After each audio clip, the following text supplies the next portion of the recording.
Just some well, here, they had in here, your mom was born August what? That's easily found anywhere. I don't know why they had that as a question. What was her date of her birth? I can't remember. Well, I'll find it. It'll be in a book somewhere. 1877 was the year they had in here. I can call my sister. Oh, no, I'll find it. It'll be in some book. Now, let's see. Okay. They want to know more about, when she talks about hollering. Let's see, on page 77. Now, I guess they meant across the hollers yelling at each other, I guess. Here, let me see. It's on page 77. Let me, can't find if I can find the page numbers on here. Sometimes they were barely off the, oh, I should have marked here 73. 74A. 75. 76. 77. Yeah. Let me move and let you by that light there, Doug, so you can see it a little better. All right, Hasn't it been a beautiful day, Mom? Hasn't it been pretty today?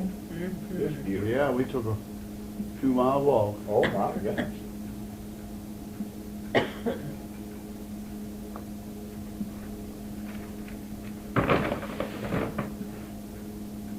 Is it on that page? They may have had the wrong. I thought I'd check these right here. I'm going to see if I can stop this.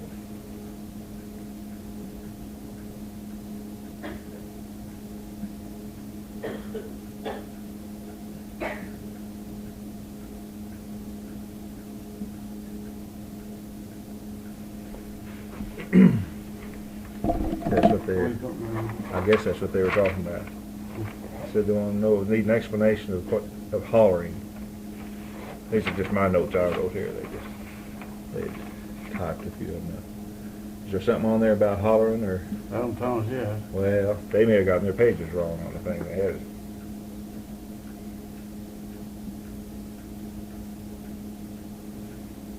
I thought I'd found it. Maybe I hadn't there.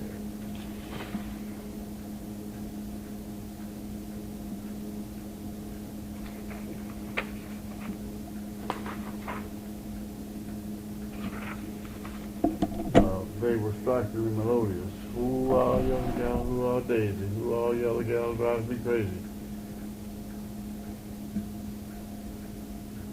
I don't know if that's what they meant or not. I'll have to find out what they were talking. I'll look through there again and see if they maybe got their page copied down wrong.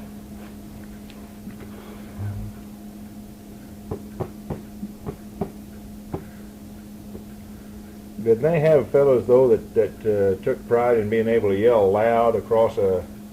Didn't they used to have hollering contests or something? Is that? Do you think that's what? No, I don't remember that. No, it said you could hear him for 4 miles. The hill yell. Well, that must be what they're talking about then. Well, in my book, I mentioned this, but I don't call it the nigger yell. Now, we always call it the nigger yell. You've heard that word too.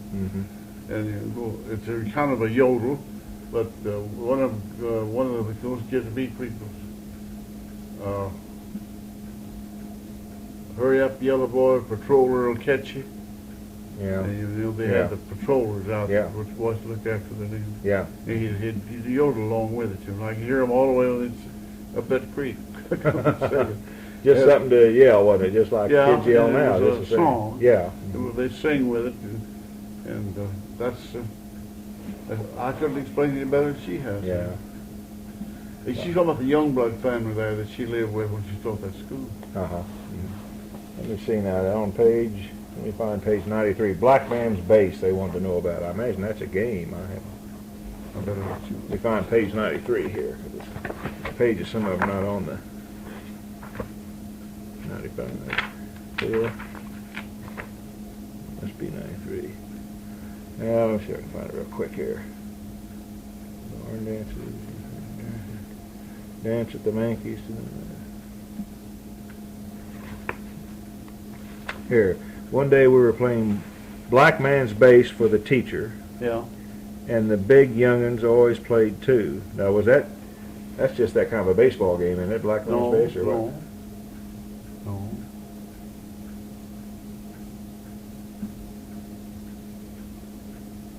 I think I've heard that called just Blackman. They played Blackman. Yeah. And I'll have to think a minute now.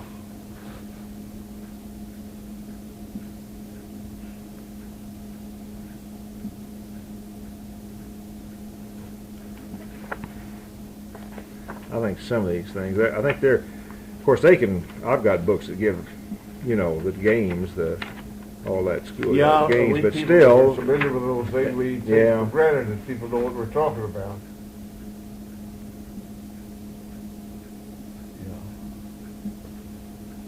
Let's see here, they got another one. Now, there was their base. Yeah. And blackman's base.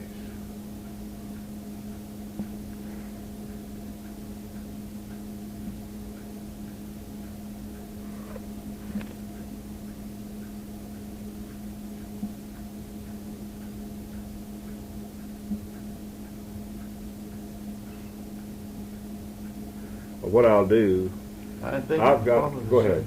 Probably the same thing. Yeah, I've got some explanations of those games, and if they're pretty close to the same, I'll just Xerox one out and send it to you, and you see if that's the same one you think she's probably talking about. I imagine those games are pretty standard. Choose up sides, and they would draw two lines about on the school grounds, probably 50 yards apart, and then they would. It was the dare base. It might be also we call it stink base. Yeah. And it might have been blackman's base. Yeah. See the different places. I'll see what these explanations I read one the other night about. Then if you touched this fellow before he got back to his base, he had to go on the blackman's base or stink base. Yeah. And the other side had to run and touch him before he was caught, and that set him free then. Yeah. But then you try to see who could capture the whole side. But I bet you that's the same thing. Blackman's base, yeah. stink base, dare base. Yeah. Well, I'll check that in. Now, then they had another one. They were talking. She was talking about the drought. And there was much sickness that summer. And one of our neighbors, Ed, N-U-E-S-S, Ness, a big, strong fellow, had been feeling D-A-U-N-C-E-Y, Dauncey. Yeah. Now, what's that mean? The one with the word well, just ornery, just feeling bad, feeling down in the dumps, or just. Yeah, it says then he, for some weeks, then he took just raving sick. Yeah. So he'd been feeling bad, and then he really got. Yeah, he had walking typhoid fever. Turns out. Okay. All right. Yeah. Let's see if that's right. Let's see all this. That's the window. It wouldn't be getting well, Spider. I think that's what it probably was. Now let's see. Oh yeah, let me find page 220. They want to know who Miss Laura is. She speaks Miss Laura of Johnson, yeah. She was a spinster lady who lived here at Forsyth. Oh, thank you. She was a character. Was she a character? I don't remember how your mom. Sit down and shut up. Nobody wants to hear that anyhow. Yeah. Oh, was that who? The one that told him that? Oh, shoot. Let's see. It wasn't too much they wanted. Oh, yeah. Page 18, Spadra. There's a word, S-P-A-D-R-A. Now, it might have just been a misspelling or something. Here, let me see. Let's see how it's used. See how it was used here on page 18. Oh, heck. Let me. Here's 17. Oh, let's see here. Let me see if I can find where it is.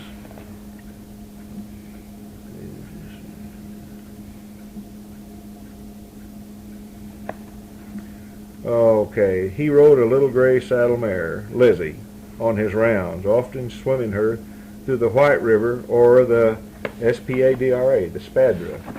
Right here, Doug. Right in here.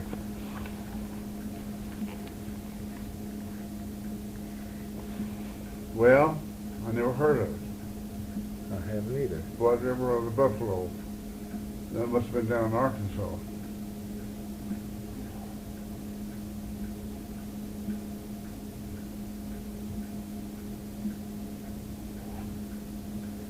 I'll look up and see if there's a name. He's a music teacher. He was fond of music, believed that music had a place in the school. He rode a little gray saddle mare Lizzie on his rounds. He often swimming her through White River or the Spadra or the Buffalo. Along his rounds of school inspection, he bought supplies, ham of them for 50 cents. And he was given wild honey by the gallon. Well, I'll have to look and see if there was a town or something. They say the Spadra. That's what I don't understand. Well, we say Swimming her that. through the White River or the Spadra. I never Yeah, heard the we White do River that. called the We- Spadra, did you? Yeah, we say that, or the White. Yeah, live down on the White. Yeah. Let me look, I'm gonna. Okay. Let's just see if we can find Okay.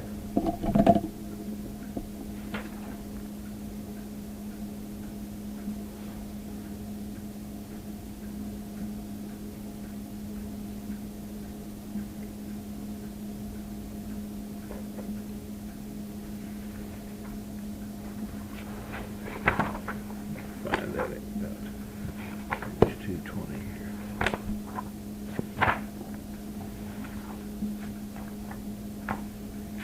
I'll bet you it's a little stream that runs into the Arkansas River below I bet it is. Clarksville, Arkansas. Well, Yeah. Spadra Creek then it would be, wouldn't it?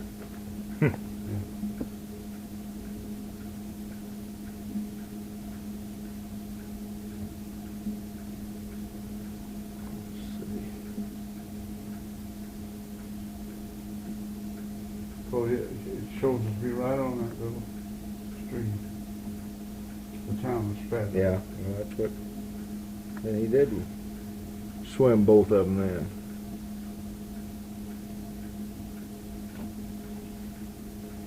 Here's where. Let's see. One, they're talking about a flood here towards the last. One was the tall old White House down toward the riverbank. That was the home of a staunch aristocrat in Taney County, whom everyone called Miss Laura. That's that Miss Laura Johnson. Right, yeah. She had written a book, and it was a good one. What book is she?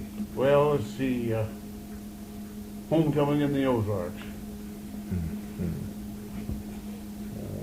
She called it, yeah, well, it says here, the next sentence, Homecoming in the Ozarks.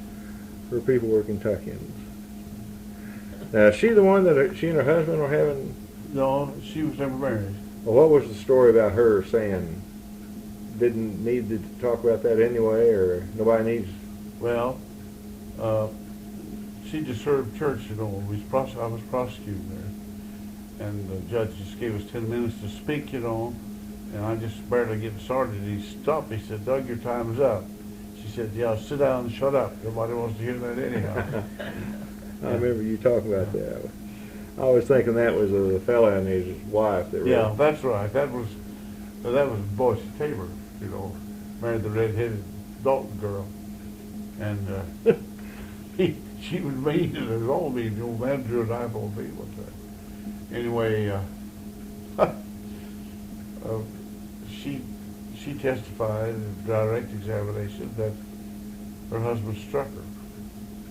So when we went to examine him, my partner Bob Gideon said, "Now, Mr. Tabor," said, "you heard your wife testify that you struck her. Is that true?" Said, "Lord God Almighty, no, Judge." Said, "I've been afeared to. There's such a dangerous woman." I guess let's see. That's about the only things they had in here. They didn't have many other questions. These were just other than the reviewer just listed mistakes in spelling, that type of stuff. And there were some mistakes in spelling, but other than so I think now they were wondering too how could. Now, I'll tell you where I heard about this manuscript. It was one time Lucille Anderson. We'd been to the meeting over here at School of the Ozarks, and we were talking about your mom, and she said, "Did you know that Marge Lyon was writing a book helping Mary Elizabeth Mahnkey do her autobiography?" And said they got into some kind of an argument. They were all but through, and said they got into an argument, and she said, "I was at," and I don't remember where she said she was, but she said years later she was at somebody's house. Now, it may have been Marge Lyons or a friend of Marge Lyons, or did Marge Lyon live with somebody in her last years? I don't know. But anyway, she said, and I saw this manuscript there. That's how she knew there was the manuscript. And then at that time there was something she said, "Well, isn't anybody ever going to know? Probably never will do anything with this," or something like that. It must have been Marge Lyon. Maybe she was talking to. Wouldn't have been your mother, I don't think. It would have been. Probably was Marge. Marge gave it to me. Well, but then whoever it was died, and Lucille said she asked somebody one time or something, nobody ever said they ever saw anything about it. So Lucille said, so it probably was thrown away, not anybody not even knowing where it was. And that's when I mentioned it to you one time, you know, and you said you had a copy of it. So I was surprised. Marge gave it to me and said, Douglas, do whatever you want to with it. That must and be. I think there's even a letter in that on that stuff where she said, just take it and you and your family use it, whatever. She was Marge. Mother was very independent, and she it was coming out. Instead of her being the co-author of it, was what bothered Mother. And then there was a question, I think, about any money was made on it, too.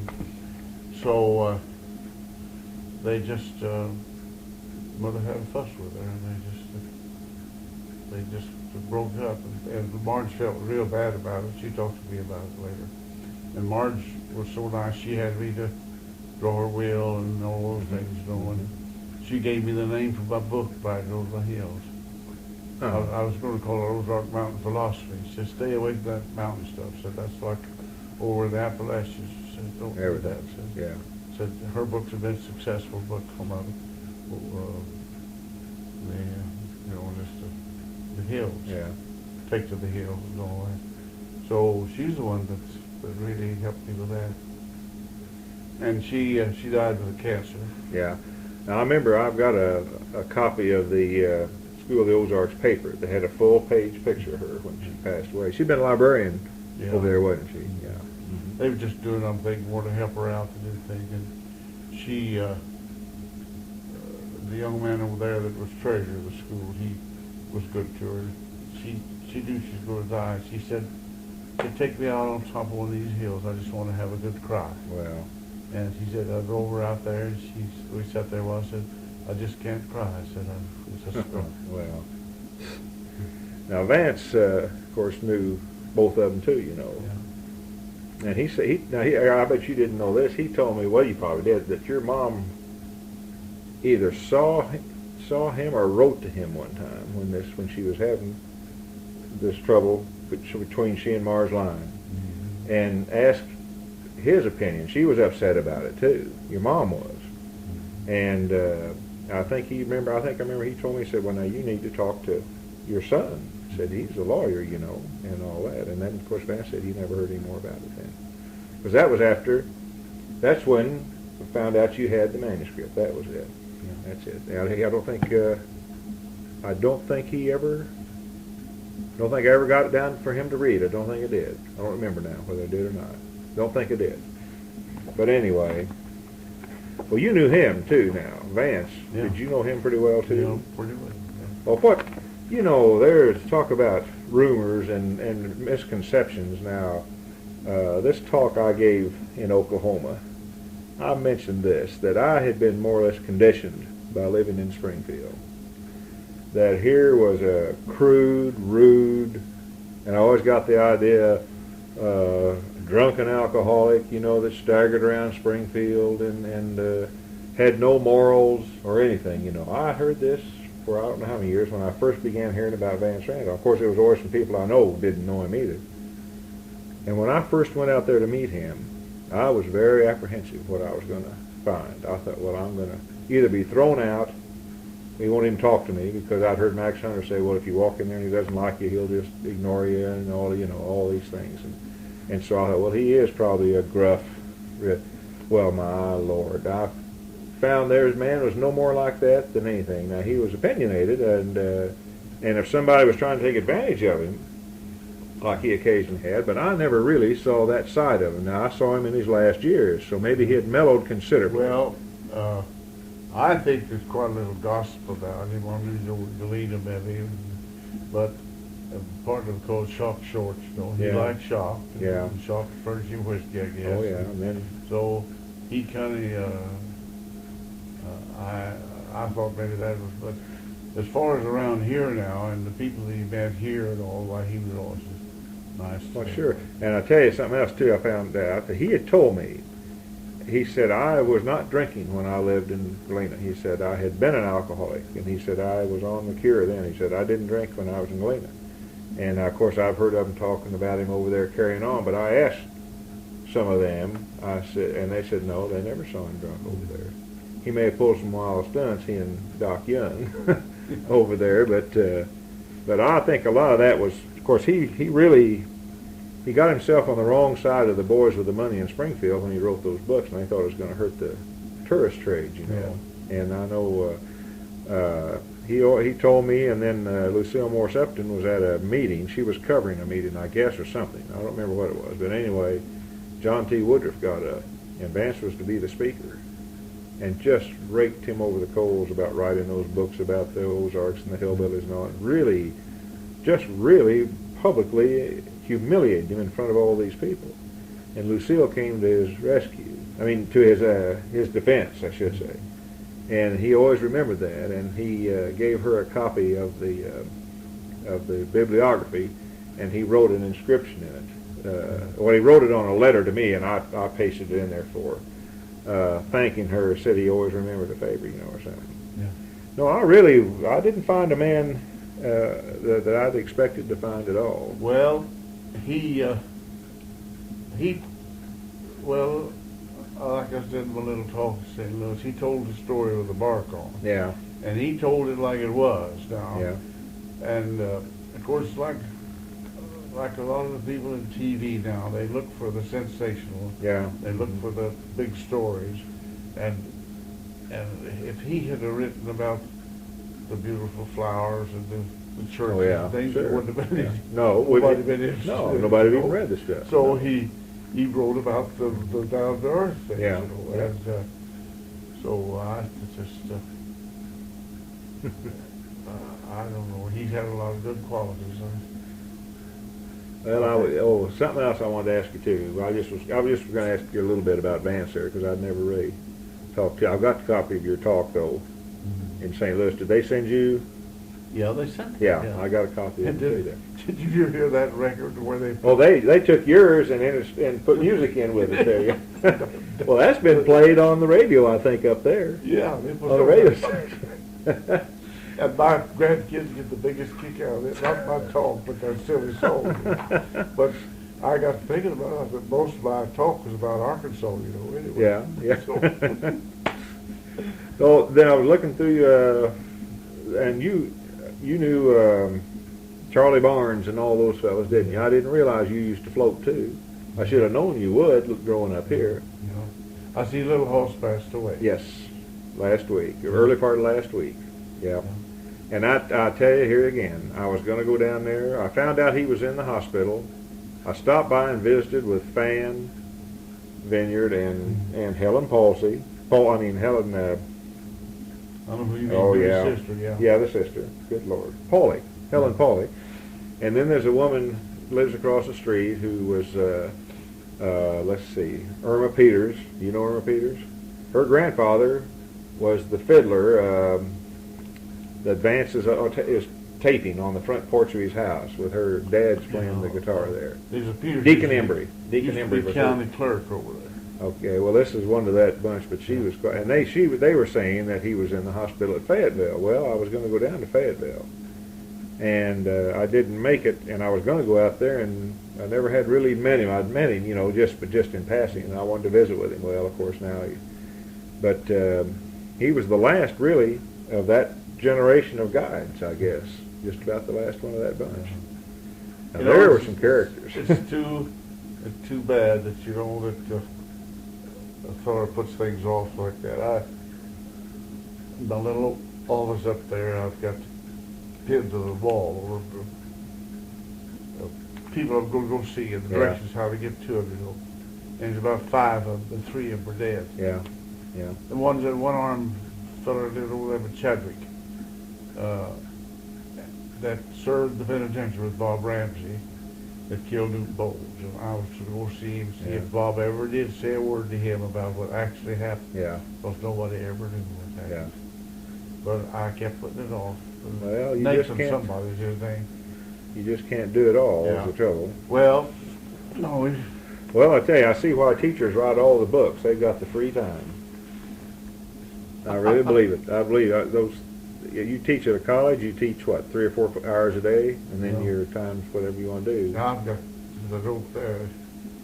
trying to get started on a story for the book. It'll be a story for the Mountaineer. Yeah. About that when they took John Wesley Bry out and hanged him, and then shot the sheriff Williams. Did I tell you? I may have told you this. I think I did. But there's a purchasing agent out at Paul Mueller Company. Let me think now. Oh, his dad's from Galena, but his dad also lived over around Pine Ridge and over south of Hollister down there, south of School of the Ozarks. I'll think of his name here in a minute. Anyway, what did you do? He was working on a road crew, and they were over in that area. I'll think of this boy's name. Dale Holder. Holder's the name. Well, I think he's originally raised over around Galena. His dad was, and then he was. But he said his dad was working on a road crew the day they shot Jake Flegel in Branson. And said, of course, they knew him. They didn't know him as the Flegel boys, but they knew him, whatever name, the Carpenter or whatever the name. I forgot what they called it. Yeah, that lived just south on that highway. And he said, and he knew, a lot of these guys on this road crew knew the brother. I've forgotten what his name was. But he said he came speeding down the road in his car that day. And he said he slammed on his brakes and he yelled out the window. He said, Jake's dead. Let me see, how'd he put it? Jake's dead, and there's trouble ahead, and I'm a-running. And he shot down the road towards their place, and they said, here came a bunch of police cars then, a bunch of cars with policemen in them coming from Branson, or probably had federal men too, or whatever, and said they'd gone by, and then said later on, here came the brother back by, going fast as he could go. And they never did see the police again, and they never found that money, you see. And they finally caught up with this guy about 3 months later, I think, this brother. So it's always made them wonder, did he go back down there and get the money they were supposed to have? They're supposed to have thousands of dollars, They were always paying with stuff for $20 bills, so they said. But I thought that's pretty good. Jake's dead, there's trouble ahead, and I'm a-running. I don't know whether I ever told you or not. I was running for office in the primary, and when those boys were living over there. And they lived in a little white house down just a little slope down from the highway. And I was talking over Jess Youngblood, and he said, be sure and see so-and-so up. I said, there's a couple of young fellows living up there, fine fellows, good neighbors. He said, be sure and stop to see them. He said, I'll help you get their vote. So I pulled a little old car up there and got out, and there was a clothesline stretched from a tree to the corner of the house with the biggest old German police dog with a ring. Yeah. And he'd run to the end of that, and bark at me. And I could see, measure the distance. I could walk the path to the house without him reaching me. So I eased down there, and the blinds, it's summertime, of course, the blinds was all pulled. I knocked on the door about 3 or 4 times, and pretty soon I seen one of those blinds. He didn't raise the blind. He just pulled it, yeah.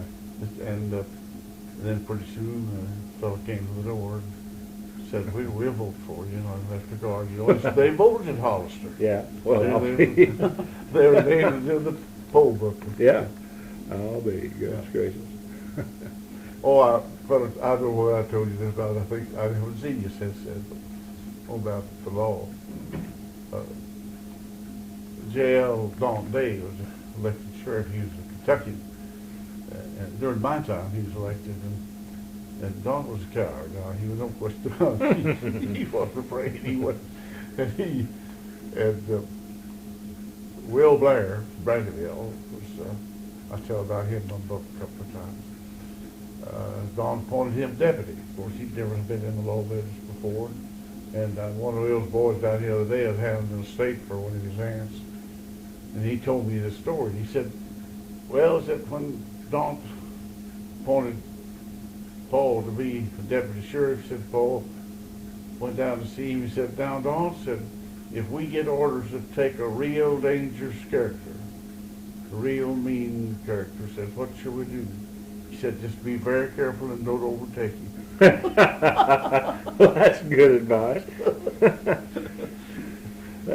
How are Emmett and Garnet? Have you? I think they're all right. Haven't talked to them for some time. I see them. They work at the library one day, and they come by once in a while. they, we haven't seen them walking though. They may be walking somewhere else. Yeah. But they're okay, best I can tell.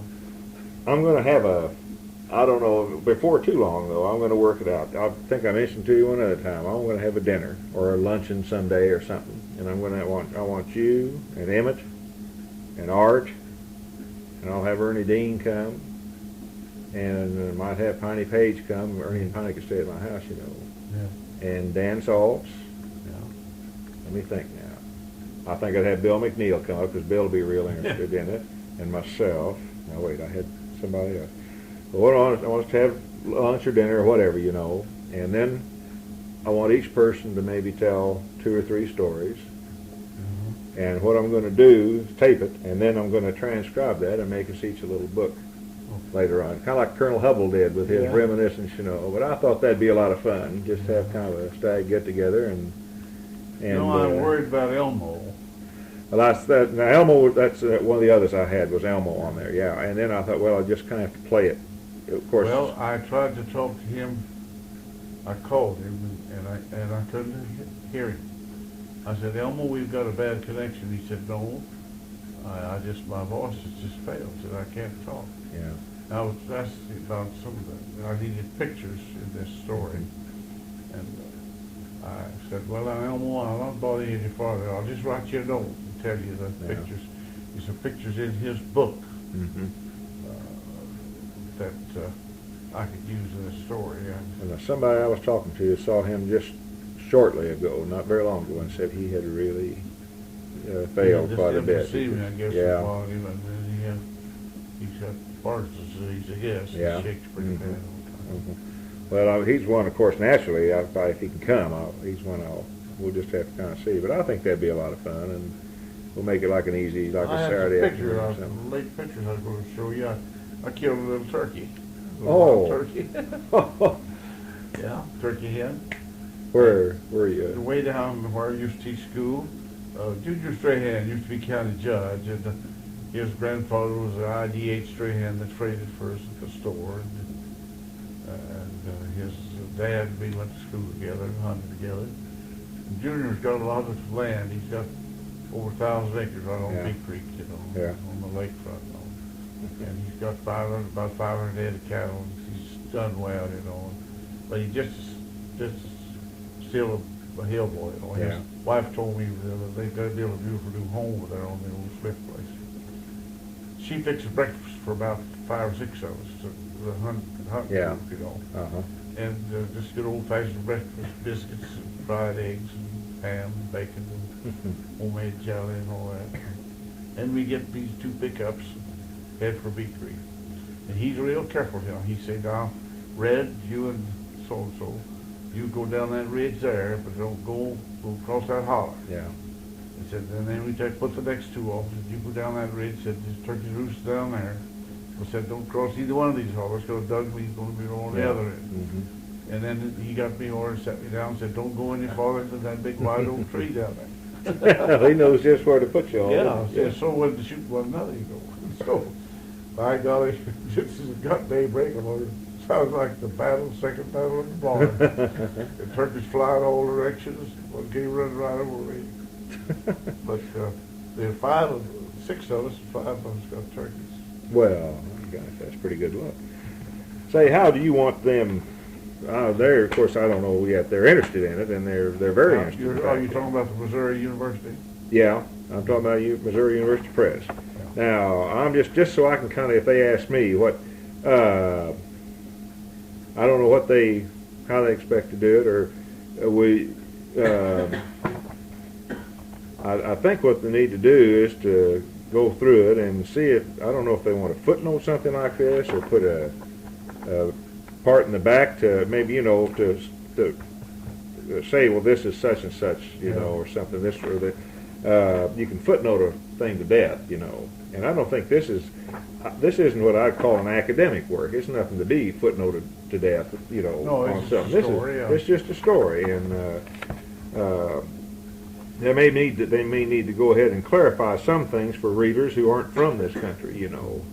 So I'm going to tell them that to just kind of, for them to kind of decide how they'd like to do it, and then approach you with that and see what you want to do on that.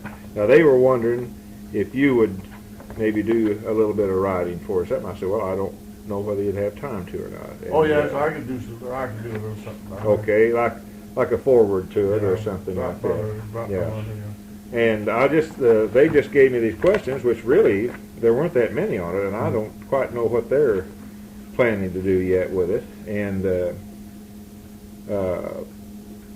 you probably, if you don't want to get involved too much, although you'd be the ideal one to write the preface or the forward to the thing, I think that'd be fine if you want to do it. That'd be fine, sure.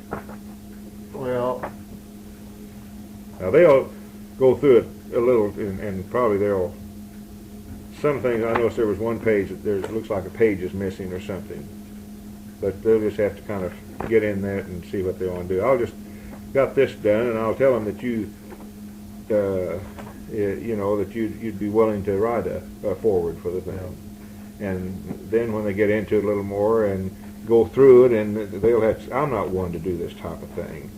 And to say, well, we want to know more about this, and we want to know more about that. Well, I'll help you. I'll help you do some research into my library too, like that game. yeah. That kind of stuff. They can do that, or I can do that for you. There's no problem. I've got all sorts I of. talked to my sister about it, see if she can recall. I remember recalling stink base. Then it takes several pages to describe how it Yeah. was played, you know. Yeah. Oh, Now, yeah. if you Sure. could go all the way around the other base, the other those base without getting caught, it'd free all your prisoners, you know. It's quite a thing. Lots of fun. Yeah. I know I wanted to talk to you too about some of the old fiddlers down in this part of the country that you Yeah. knew, and the dances and stuff. Who were some of the? Well,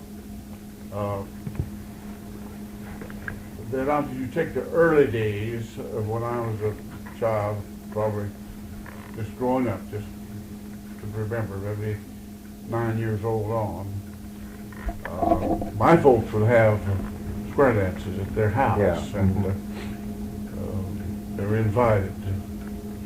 People were invited to come, and it wasn't just open to the public. And that's the way most of them were. You know, Yeah. those roughnecks were not allowed.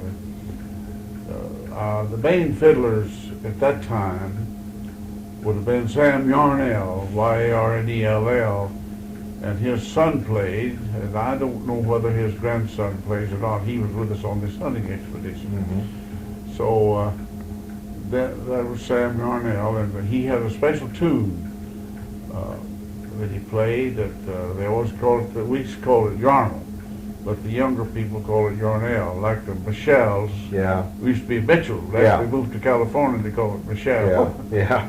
Well, anyway, there's a Sam Yarnell tune.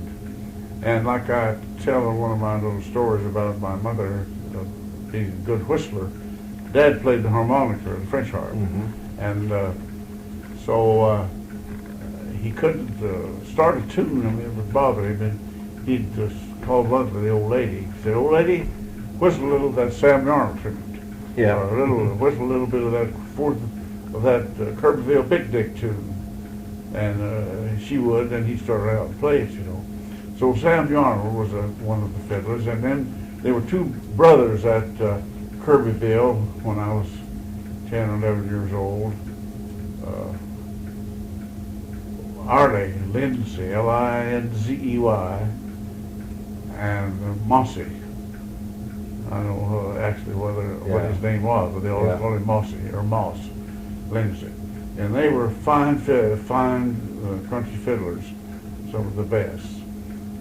And then that was in the real early days. And then when we moved to Mincy in 1914,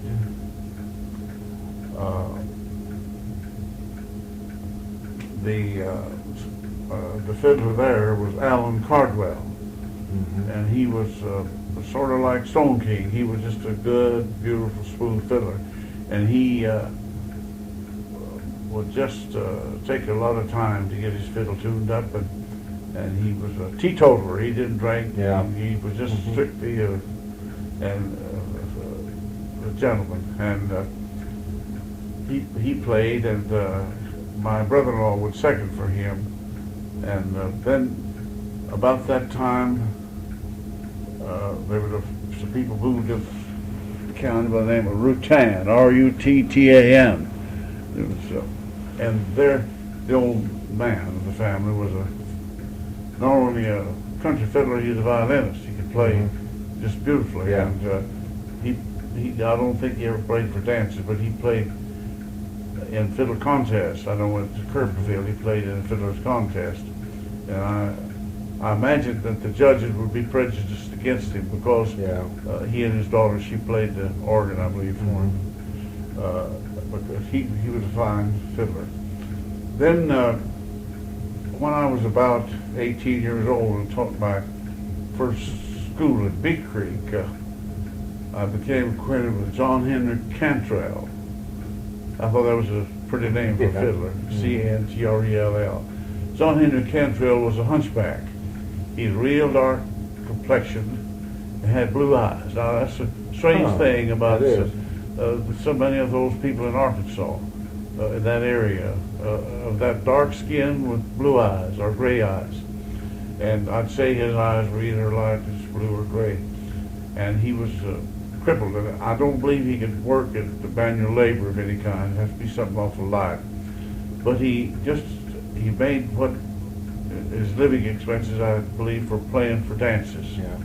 And of course, most everybody knows how these dances were conducted. They had to.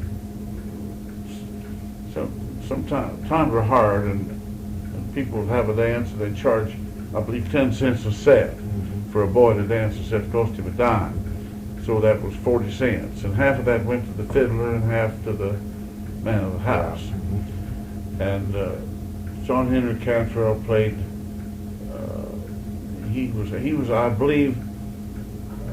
I just have to say, and I've heard a lot of good fiddlers, that he was the best fiddler I ever heard. He probably never did do anything else much but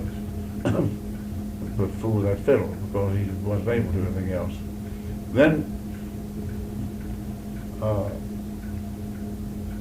the fiddler that I got acquainted with when we moved to Oasis was Roy Jones, and he married my sister Roberta, and he was a fine fiddler.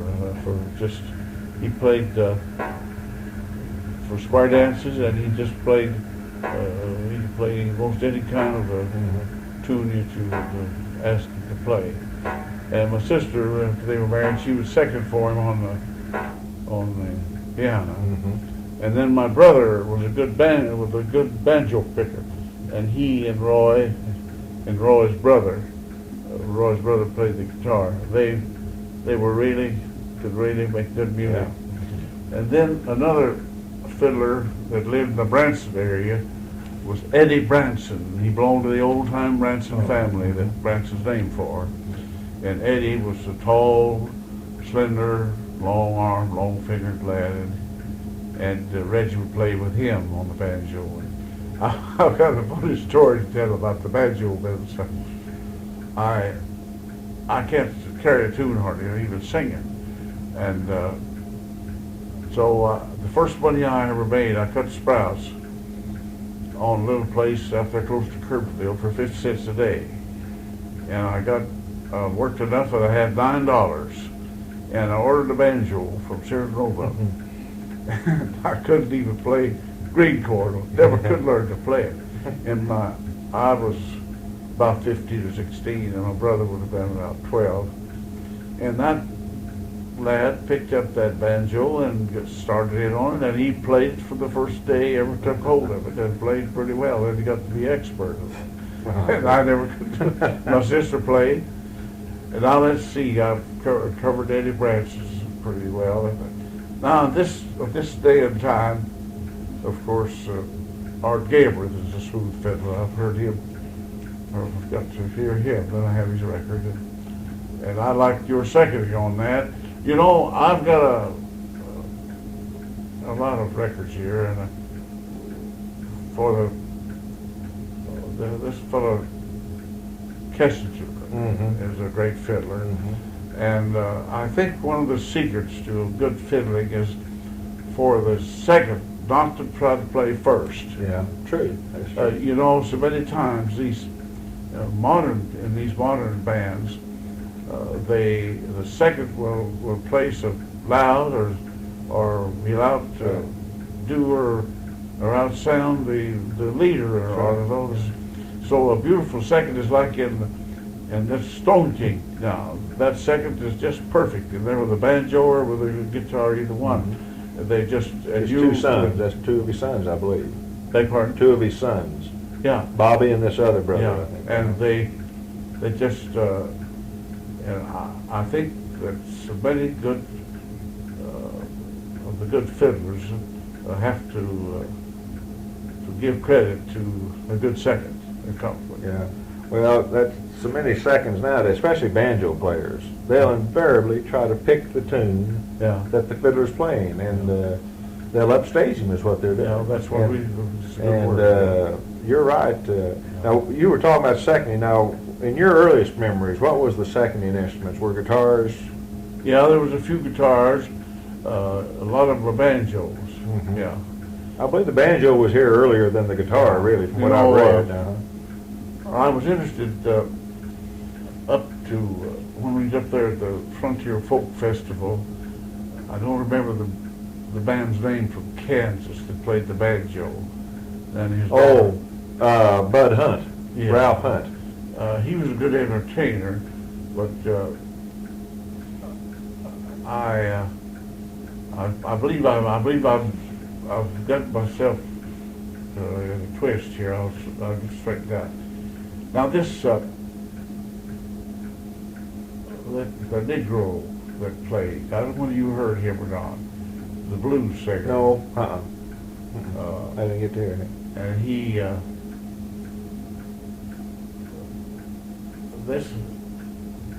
the banjo was invented, really, according to what I could gather, by the slaves. That's what I was. They just played it, and it was called a sanko. Mm-hmm. And I wrote that little story about the kids.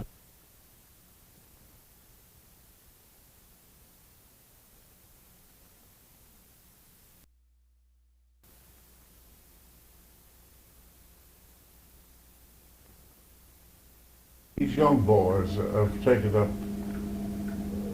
real fiddling, not bluegrass music, but just real fiddling. And I hear them play down here at the fair. They play for the square dance down here.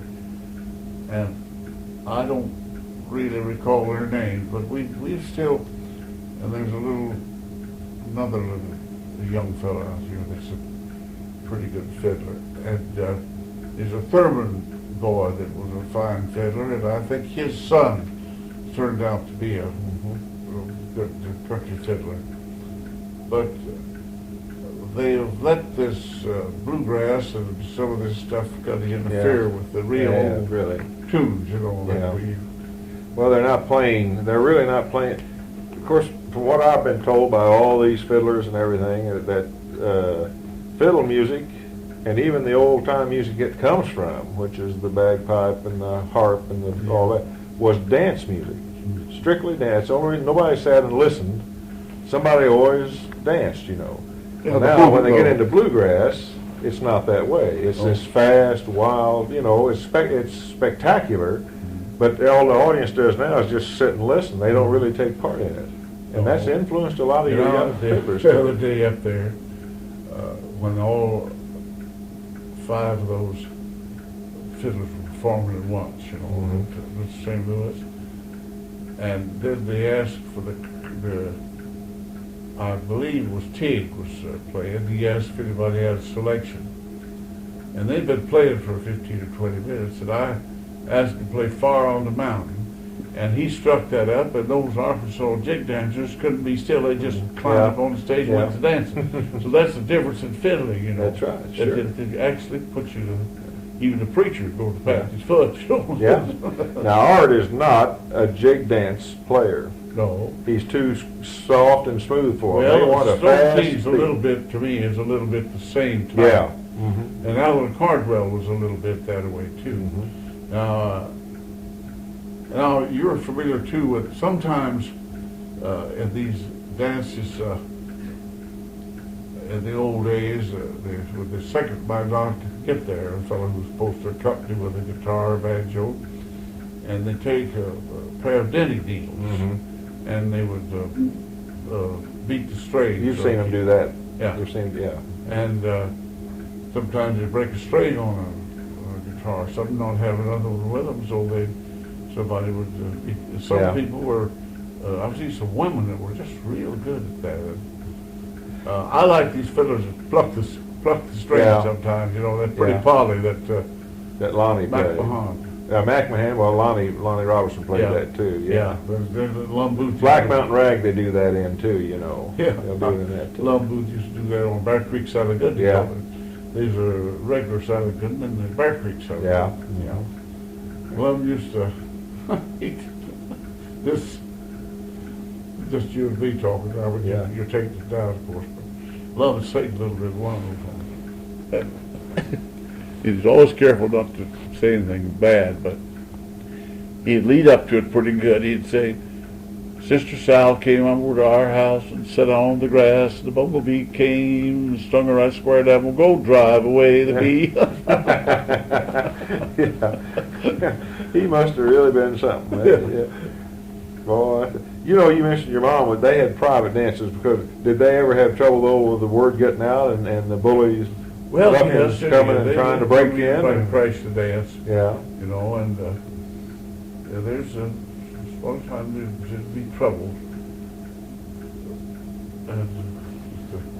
Well, now, what about dances at schools or churches? Did they, in this part of the country, no, they didn't have it, did they? I can't ever remember of having dances at the schools or churches, so.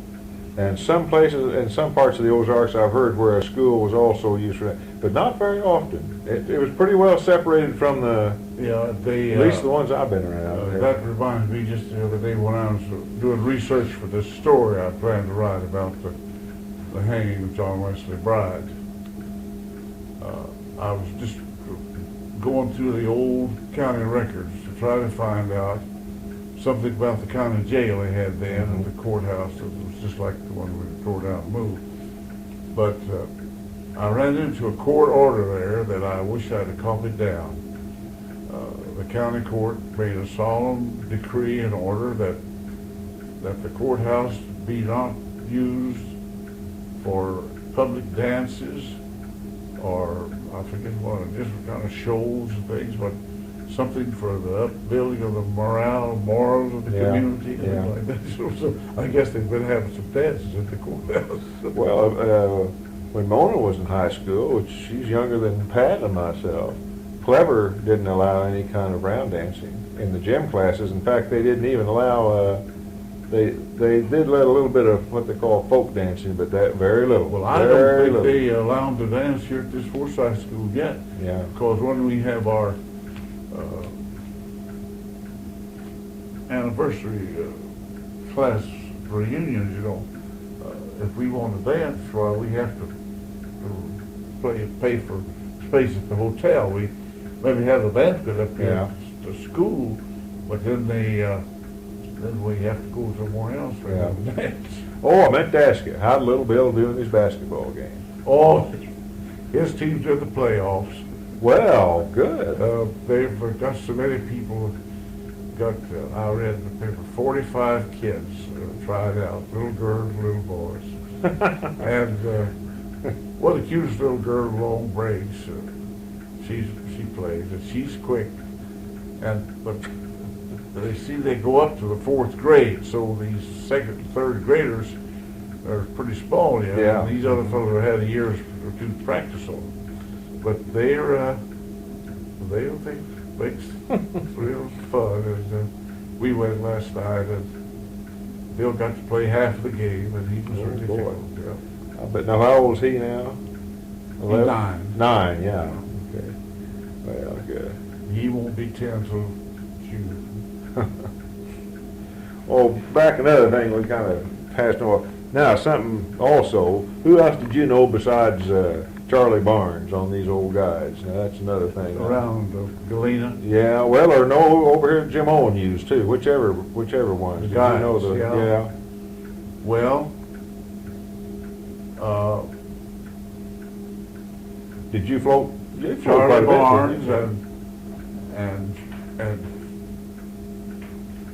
Kenyon, Kenyon, and I don't know whether I can think of Bill Kenyon and Charlie Barnes guided me and a photographer and a writer for the Globe Democrat Did he do a feature on it then for St. Louis paper? Or? Yeah, he did. He wrote a story, made a lot of pictures. Still have some of those pictures. Well, Tom Yoakum, you knew Tom Yoakum, didn't you? Yeah, no, I didn't know him. You was asking how to spell that. What'd you come up with? Well, the C-U-M seemed to be what most of them. I've Sometimes run they across spell it with K. A, I noticed too. Well, here I ran across it as a Y-O-K-U-M too. Yeah. Well, a fellow told me I was trying to search down how the Mahnkes came to Germany, my great-grandfather, and I was in the St. Louis Library, in the archives there, and an old man in charge. And I was trying to find where he might be buried or what. But then I talked to this man about the naturalization. He said that when those people came here, said they couldn't speak any English, and the people who were taking down their names weren't very well educated, and they probably spelled it phonetically. Yeah. And he said, "You just looking for a needle in a haystack." Yeah. That's the way I this bet. Yoakum down. Yeah. Yoakum. Now there was two different Yoakum families though, aren't there? Two different lines of Yoakums in this? Maybe, yeah. There was one bunch, even Turnbow talks way back in the earliest settlers, there were some Yoakums came in, and then later on the others too. And everything. And just like when I taught school at Cedar Valley, there was a creek ran into Long Creek right there close to the schoolhouse, and they always called Jake's Branch. Mm-hmm. And actually when I got to looking years later at the government maps, it's Jacques, J-A-Q-U-E-S. Oh. French. Yeah. And So I learned later there was a Frenchman had a trading post probably there at the mouth of Jake's probably Branch. right. But they always call it Jake's Branch. Well, another instrument's Ants Creek. That really is A-N-C-E, Ants family that lived there. But I've seen it A-N-T-S and A-U-N-T-S, it's always spelled those other ways too. Yeah. Well, did you know Jim Owen very well? Or? Yes, I knew Jim, yeah. Well, he was a promoter, really, He was a wasn't promoter, yeah. Actually, Jim and I never did get along very well. When I was elected prosecutor, his father had the drugstore at Branson, and they wanted to run slot machines. And I wouldn't tell them I would, or when I was running, whether I would or wouldn't. It wasn't any of their business. Yeah. I was just told them I was going to have to enforce the law. And so when I was elected, there's two rival gangs in Branson. And Charles and Higg, wasn't that right? Who? Riggs, Anyhow, he was later went to Joplin and run with whiskey. Mm-hmm. Clyde Higgs, run whiskey out of Missouri into Oklahoma. And he wanted to run slot machines. And he and Giles. And Henry Somerville he had the blind tire. He wanted to run slot machines. Jim Owen and them wanted to run slot machines. And I just told him he couldn't run it. But I knew we'd have war on our hands anyway. So then, wild time, weren't you, when you were prosecutor? Old Jim them got mad at me about that for a long, long time. But he got over it. And I noticed the other night I was looking at my little scrapbook I kept when I had my first little book published, and Jim was there and bought some books at first and signed the register of the guest list there that day. And so we were better in later years. And then through Murray Thompson. Murray Thompson and I were good friends, and so was, see, Jim had come from Marshfield. And Yeah, so, I knew it was so Marshfield. Yeah. That's kind of healed a little bit. Oh, yeah. Then, of course, the other guides, Charlie Spears now he was a grandson of old John Wesley Spears, the old preacher Yeah. that made the pretties. Yeah. I'm talking about. Mm-hmm. And Charlie was a guide. And there's a Walker boy in Branson who was a guide. And Lee Brown used to guide some.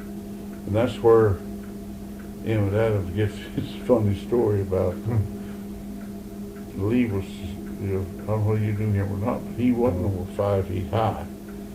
And he's real short-legged, kind of fat, but he was a pretty good riverman. And so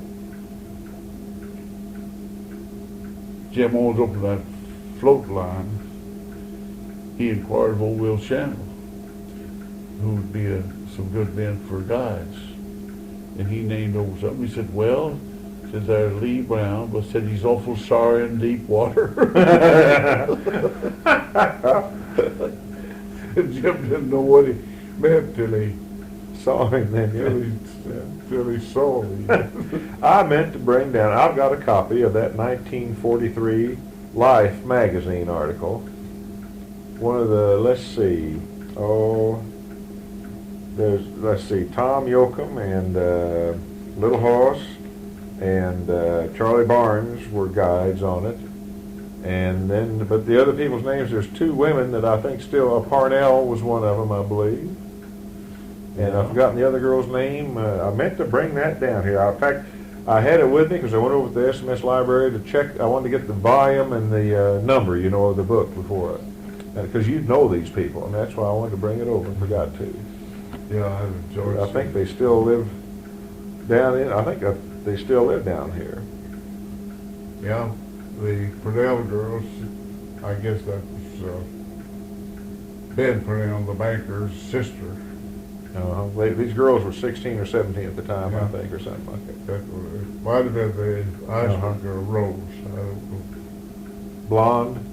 No, Oh, okay. One of them's a real blonde. that would have been the Purnell girl. Okay, all right. But it's really interesting. Of course, the pictures are a joke because they're posed. In other words, it shows one shot of both girls hanging their feet over the edge of the John boat with them in the water, and this guy sitting there right next to him with a fish on. See, they're just really kind of silly. But Yeah, they do that. oh yeah, they did then. Now they go more for realism now and everything. Well, I've enjoyed our visit here. I don't want to overstay my welcome here. Please don't feel like you have to hurry. We don't get to bed very early. I was trying to think if there's any other stories I wanted you to tell me One about. of Jim Owens' stories, he told what we fellows over here, he outfitted us for this newspaper man and photographer. By the way, this photographer had just got back from Korea. He was a photographer for UP, I believe, during the Korean War. And anyway, he made some fine pictures. Jim was outfitting us over there, and he told this story. He said he had made it up, of course. He had a group of fellows on a float that came up a cold rain in the fall, and they went up to a farmhouse there and asked if they'd fix their breakfast. And they said that they would. And so the old man, they had them all at the table, and the old man, he was taking the orders. He'd holler back in the kitchen, bacon and 1 egg, ham and 1 egg, hot cakes and 1 egg.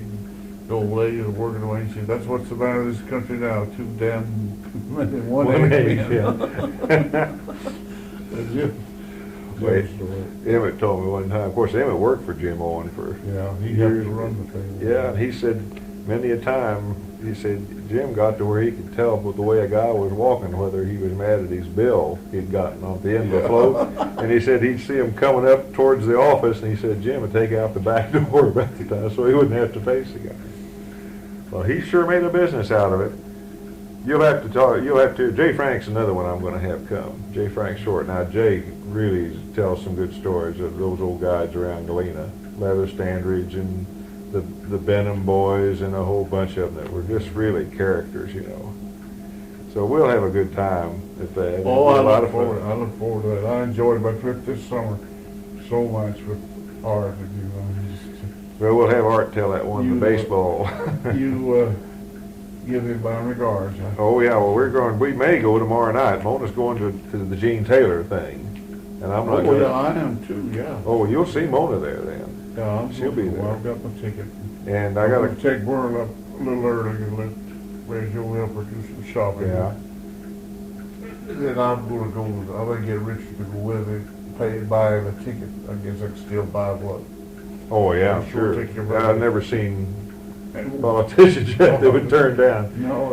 Well, I wasn't going to do anything, and I got a phone call this afternoon from a Jones, that one of these Jones from down in Ozark County, Tilford Jones, lives over to Rogersville, and they're having a big music party outside Gainesville, down where his people are from, and there'll be a lot of music there. So I think I'm going to call Art in the morning and see if he wants to go. And I've been wanting to go down there because there's a couple of fiddlers that I've never been able to tape yet that I want to get down. There's a bunch of Sylvies live down in there that are all fiddlers, you know, and musicians. And usually when the Joneses get together, there's always a bunch of Sylvies come, and then there's let's see, I've forgotten some of the others I've heard, but there ought to be a lot of good music. It gets kind of chaotic because you get 5 guitars going at once, you know, but still, I'll kind of hold back and I'll just get my recorder close to the fiddlers and I'll pick up some good stuff. I got the biggest kick out of that the night we was at the top floor of that hotel. I don't know what it was now. Oh. And these people were square dancing and playing all that music. They had all those preachers in that same hotel, you know. Yeah. So somebody came to the office up there and said, "You people are going to have to quit this stop," and they could hear you turn down to the 5th floor. They took their shoes off and just kept dancing. Oh boy, I tell you, it's a lot of fun. Say, you mentioned something, I'm glad you've noticed it too. I've mentioned this to other people and they never seem to think much about it, but I have really been conscious of this dark brunettes with those blue eyes that you'll see in North Arkansas. Yeah. Lots of them, and I've gotten now to where I'll watch, especially Mountain View and Marshall, and all down there. And I've got now when I get in big crowds, I'll just kind of look around, and it's amazing. Now, it's amazing. Big Creek School, and some of those kids they were pretty. They were just good looking. Oh yeah. Oh yes. You nice know, it's kind of I don't know if it's mulatto or what in the world it is. It's just would this be your Black Irish? Would this be what they consider Black Irish? There's a couple moved here from Kansas City. Young couple with 2 kids, and she's that complexion, small person. So I just asked her one day, I said, "You wouldn't have to be from Arkansas, would you?" And she said, "No, I'm from Kansas City." She didn't want to admit. And Bill told me later then that she did come down there in that very neck of the woods. And she has that dark skin and those grayish blue eyes. Could be, they're always wanting to be a Cherokee, you know. Maybe it could be Indian blood, maybe. The mixture between the blue-eyed Anglicans and the Indians. I guess maybe that could be it. It's interesting. I had the interesting visit this year with the Coker family were Indians, you know. I'll tell the story about poor Joe Coker and old Uncle John Coker. And they showed it, boy, but some of them didn't. But this one boy went to school with me, Little Lynn, they called him. There was Lynn Coker and Little Lynn. And there was Old John and Young John. And Little Lynn, he was that, well, I'll tell you about it. Dark. But they were Indians now. Yeah. And I had a surprise that I had that's been 1920, that's 60 years ago, Yeah, would be. yeah, Okay. that he went to school with me. So there was two guys that were middle-aged women came in, and one day had told me that they were Little Lynn Coker's daughters. And they were trying to find somebody that knew him when he was younger, that they hear something about his boyhood. And I could tell him quite a lot. Yeah. He went to school with me, and he was a good digger yeller, and he was a quiet, nice kid, you know. And they said that he grew up to be a big, strong man and did well. And it was, so they had my little books, and they both wrote me a nice letter. Well, that's But it's that coloring to those eyes and skin, and they're usually small people. yeah.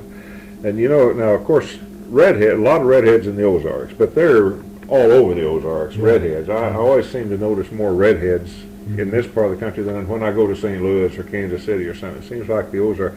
Of course, that could be these Scotch-Irish blood, but this blue-eyed brunettes. Now, I don't notice that up in this part of the state at all, but you get down in Searcy County and Stone County, and at least that's where I've been and noticed it.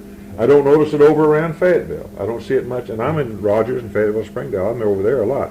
But down around Mountain View and Mountain Home and all Flippin and Yellville and all that area where I stop and call, and when I go to these music things where I'm in a crowd. And it's just amazed me at the number of blue-eyed, dark-complected brunettes. Well, I wrote the story about who killed Wash Middleton.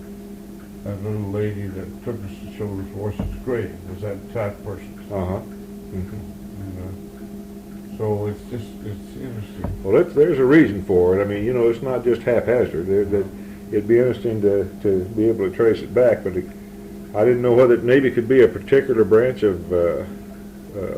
I had always heard that black Irish were blue-eyed brunette Irishmen. Now, I don't know where somebody just made that up and told me that years ago or what. You know. You know, did you see where Marvin Tong passed away? Yes, I did. Yeah. Of course, he's been living on borrowed time so long. I didn't know that. Oh yeah, he'd had Heart 2 or trouble. 3 major heart attacks. Oh, years ago. Yeah. Years ago, and still just drove himself, you know, and just Yeah, went he full was so blast. heavy. Yeah. I thought a lot of him. He struggled, all in the struggle, it seemed like. He had that little newspaper, Gainesville, and he went down there, and the plains of Southwest, wasn't it? So, Yes, I know. Yeah, I don't remember now what. Yeah, but that was. yeah. And, But you know, that didn't even. There was never a write-up in our paper. See, that's what's happened up there. Yeah. Springfield's paper is not Springfield's paper anymore. Normally, there would have been a picture and a nice write-up about all, because he was very active in the Boy Scouts up there, very active in organizing the Civil War Roundtable, the Greene County, or the historical work up there. He did a lot of that kind of work. And he told me that just before he took the job as a curator at the museum there, that he had decided he would edit and help publish the Turnbull Yep. papers. Yep. That's. And you know, I've been silly enough to think that I might try to do that, but I've got too many other problems. Well, I told you my story at the library, didn't I? Yeah. Up there, and that's just so frustrating that I don't know, maybe it's still there, so maybe there's still someday, but it needs to be done while there's still a lot of people around who know who these people were from their children and their grandchildren, because there's so many people have moved in that we're losing contact with their past. It's sad the way things just completely get away from us. In reading this, I'll just show you that and not bore you with it, but I made a drawing today of the location where there's a copy of the transcript my girl made for me years ago. And I'll just want you to see.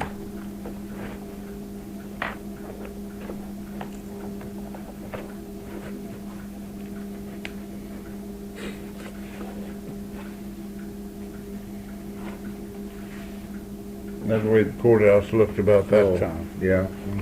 1892.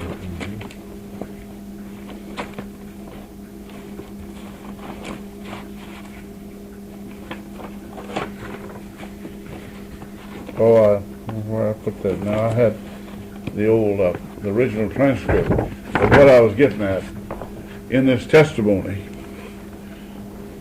in 1892. They selected a committee to pick a place to hang this man, and they had elected the captain, Madison Day. And this committee went off and had a talk and decided they would take him and hang him where they hung the Taylor boys. Mm-hmm. And there were, some of these people were ball numbers. They'd already been disorganized, but no doubt the method of operation was the same as ball numbers. They had and so the committee then, Madison Day called them back together, and they went off and had a secret another talk, and said, we've decided that we'll hang him on that big tree in the fence line of the old cemetery, because the law might overtake us if we try to take them all the way out there. Yeah.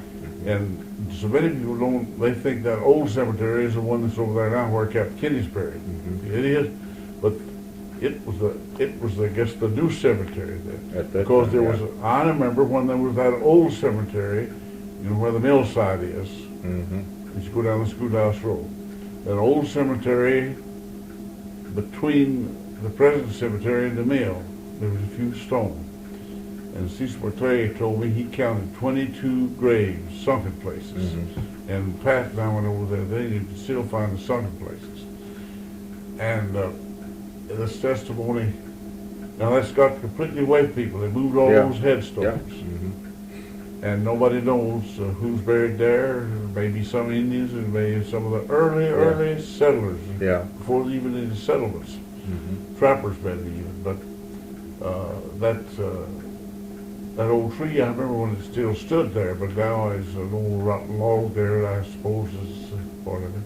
Mm-hmm. But those things just completely get away. One generation, they're and they're forgotten. When they talk about the old cemetery, they're thinking about the Forsyth cemetery. Well, now the Taylor boys, was that up towards Swan, or where was it? No, it's kind of on the road as you go back to Springfield, and out there about the Casey Road. Well, I always had the idea it was back this way, but it was over this way, going kind of north by northwest that way. Well, I never was really sure where that. The thing that you have to remember when you try to picture those days is the road situation. Yeah. And I've got the roads located on this little map I'm going to put with this story. Mm-hmm. There wasn't a single bridge anywhere, Yeah. Mm-hmm. And the ferry boat here at Forsyth, and then they forded Swan right there, the edge of town, and then they went around. What did they road around the bluff, Then they went around that field up there and forded again up by the Bill and went on towards Tatefield. And then there was a road. Cecil McClary lived over there when he was a young man. There was a road that went right straight north through between the two pieces of ground. The section line divides that, and intersected. And this old cemetery was right on that old road. And then there was the road, of course, that went to Branson. They come up the river here, and this was Chapman's Ferry here, or the ford here. And there was Snap was one of the witnesses. He was in town that day, the mill, he said, and told about how he brought his family to visit, going back. And of course, he would take this road up here and go back to over here. They lived in the Turbeville area. Yeah. So it's just like you were saying, if these things get away from us, and you just take for granted, when people I tell about you'll be in a ferry here, they just laugh at me. Did you see? I got so much stuff stashed away. It's just when you come in my house and see my library, that's kind of the peak of the iceberg because I've got boxes. Did I ever show you the 1888 maps of the White River, the Corps Engineers maps of the White River, that show the depths and show any points of interest along the river? It goes from Forsyth to Batesville.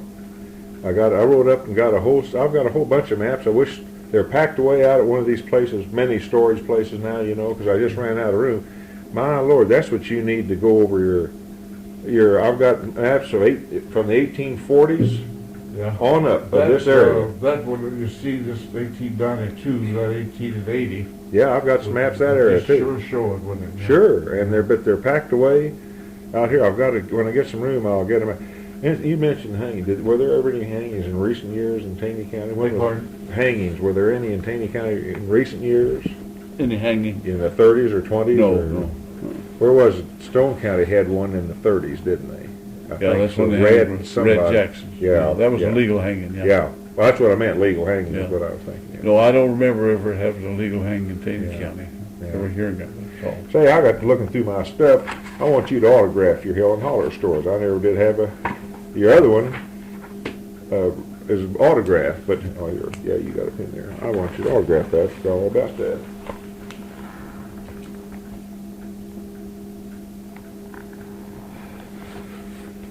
Well, I'll tell them, okay, we talked and that you would be agreeable to help write a little forward for this thing, and I'll say, these are the questions you wanted, and I've answered them. Now, what do you want to do now? And we'll see what they want to do then.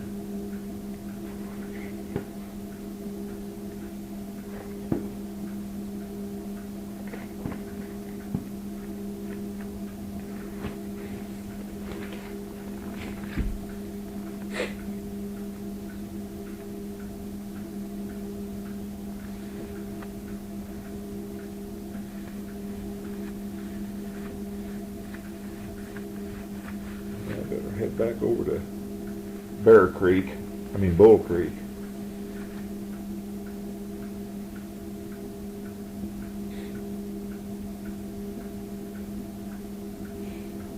Did it show where they had the fish traps? Huh? Did what? Oh, that White River map, did it show where they had the fish Oh, traps? no. Thank you. No, but they named the different shoals Yeah. and showed the depths of them, and so it's just interesting to look at. Now, the only thing is they didn't go back over. I wish they'd have given occasionally they'll show a cabin or something, but I wish they'd have gone a perimeter on either side and recorded what was there to give, and the names of the people that live there. Now, wouldn't that have been a record? I wrote to the Library of Congress some years ago, and I said, I want you to send me a list of every map you have between your earliest maps up to 1900, and I gave them the longitude and latitude, which was central Missouri, and well, it was the Ozarks. And they sent me a long list of all these. Took them a long time to get it, but I finally got it. So I got, their photostats were higher than ours, but I got negatives of all these different maps, starting with 1830-something. And, of course, then I've got a machine where I can make positives of them, you know. And I've got that whole set. There's a whole set of these maps the Corps of Engineers made of the White River. And then I've got, 20 maps, I guess, on up to about 1900 of the Ozarks here. And some of them in good detail. Now, there may be some mistakes. I noticed some of these ones in the 1840s and 50s, well, now they're dated maybe 1865 or something, but the actual mapping had ceased when the trouble started, just before the war. And they have things like they had, not Ava, what was the first town? Vista, Bella Vista? No, Buena Vista, I think's the name of the town over there or something. They had it in the wrong location, and a couple of things like that. But still, everything is generally, I imagine, and it shows the trails and the mills. Yeah. Oh, I wish I could dig that stuff out for you. It'd be invaluable to you right now. Well, for what you're doing, I didn't think about you using maps like this or anything. Well, I'll make a little sketch. Well, it'll be good enough. Because Yeah. they talk about fording the creek and going over to this cemetery. So he had the pistol, and he turned state's evidence. George Friend, and testified and told the whole story. He said, I was carrying my pistol in my coat pocket. Said I was afraid that and they put this rope around the victim's neck and put him on behind. George I think he was kind of a weak character anyhow. And he put him on, made him put a rope over his shoulder, and he tied it to the saddle horn, and he's afraid that Wesley Bride would get the pistol out of his pocket and shoot him, so he's carrying it in his hand. And when they went to untie got over to the hanging place and got ready to untie the rope while they caused the pistol to go off, shot one of the boys in the hand. And he said, "Oh, you shot me." He said, "Oh, you did it yourself." Gosh. And I think that's how they come to, this fellow was hurt, and of course, that's somehow he started. But then when the grand jury indicted a whole bunch of people like McCann and well-to-do people, 33 of them indicted. So then Judge Hubbard of Springfield was the judge, and it was on the 19th of June they returned the indictment, and McCann being a lawyer, and then George Taylor's a lawyer too, was indicted, and so they demanded the trial immediately because it was more than 60 days before the October term. And the judge ordered the sheriff to have 100 men at the courthouse at 9 o'clock the next morning. Think about that, the horse and buggy days. Well, I tell you. Well, there's some out the door, little Bill. The